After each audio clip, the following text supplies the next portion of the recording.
Can you actually defer taxes using an irrevocable trust? Yes, you can, and here is exactly how it works. Money comes into the trust. This is your gross receipts. Now, under UPIA, which is the Uniform Principal and Income Act, the trustee or fiduciary has to manage the accounting in the books for the trust. Now, what specifically governs this, according to state statute and the IRS, is the trust documents and the fiduciary or trustee acting in good faith. So the trustee and the trustee powers actually decide how the income is taxed inside the trust under UPIA and under the IRS code.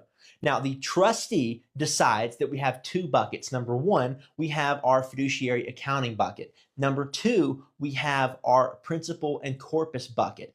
Okay, let's say that out of $1 million, we decide that we need to allocate 500,000 of our fiduciary accounting income into distributable net income. This is going to be taxable in two different ways, and I'll go over that. The second bucket is our principal or corpus bucket. We have 500,000 here, and this side of the house works just like an IRA. As long as you keep money reinvested into trust assets, it can stay tax deferred inside this little ecosystem. The key is you can't take a distribution, just like an IRA. It works the exact same way. Now, on a distributable net income, we have two different things we can do. Because the trust is a complex trust, meaning that it is not required to distribute funds, we can retain income inside the trust as retained D&I. Now, retained D&I is taxed at 37%, anything over $14,500. We also have our distributable net income that is actually distributed to beneficiaries.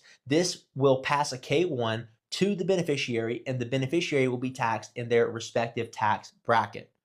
Now, the trustee, for managing the trust, is going to need money. They need to get paid. So what happens? They get a 1099 for the trust for performing all of their fiduciary roles and responsibilities. And the trustee will use this for their food, fun, and fashion, their non-deductible trust expenses. However, the trustee can absolutely live in the properties that are owned by the trust in order to manage those. It can absolutely, for trust business, drive the vehicles that the trust owns. It can use trust assets. It can spend trust funds on legitimate trust expenses. All those legitimate trust expenses will be deducted for our fiduciary deductions, and everything else will be taxed.